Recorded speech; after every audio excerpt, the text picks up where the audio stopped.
हाँ, चुनाव से पहले आप कहते हैं फिरकापरस्त ताकतों को रोकना है, कांग्रेस के खिलाफ बोलते हैं, तेजस्वी तमाम लोगों के खिलाफ आप बोलते हैं। फिर उसके बाद देखा जाता है कि ठीक है आपके साथ वो गठबंधन भी नहीं करते, लेकिन फिर देखा जाता है आप उनके साथ ही मंच साझा करते हैं, समर्थन देते हैं और एक दूसरे की तारीफ भी करते हैं। तो फिर ये दोहरा रवैया नहीं है? चुनाव से पहले कहे फिरकापरस्त ताकतों के साथ दोहरा रवैया नहीं है।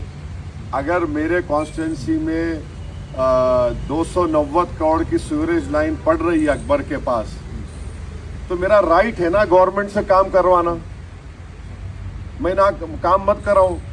अब मिसाल के तौर पे मालेगांव में पावरलूम इंडस्ट्री है, मालेगांव में वो पावरलूम इंडस्ट्री के लोगों को मैंने वादा किया था कि तुमको ले जाकर मिनिस्टर के सामने बिठाऊंगा।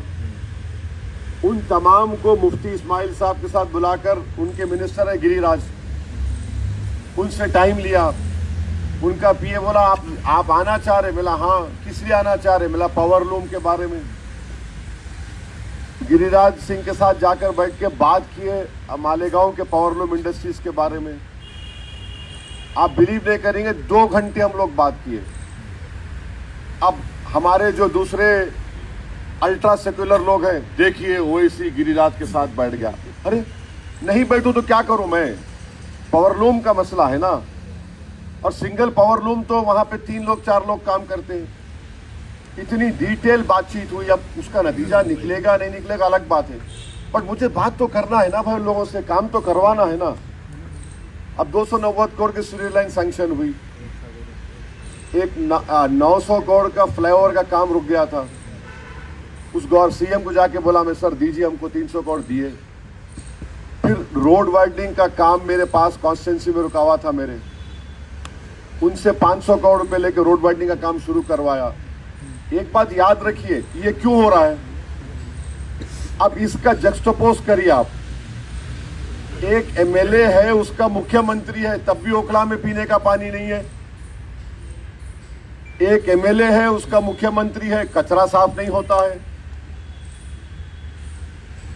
ये इसको बोलते कि आप अपना काम करा रहे from a power of strength. आपके पास पावर है और उनको मालूम कि भाई इनको साथ लेके चलना है, हम साथ लेके चल रहे। काम तो करवाना है ना। डेवलपमेंट अगर मैं नहीं कराऊंगा तो कैसा होगा बताइए? तो डेवलपमेंट कराना है।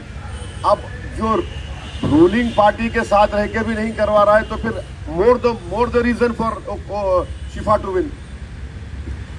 तो ये कोई उनसे कॉम्प्रोमाइज की बात नहीं हो रही है, तो याद रखिए आप।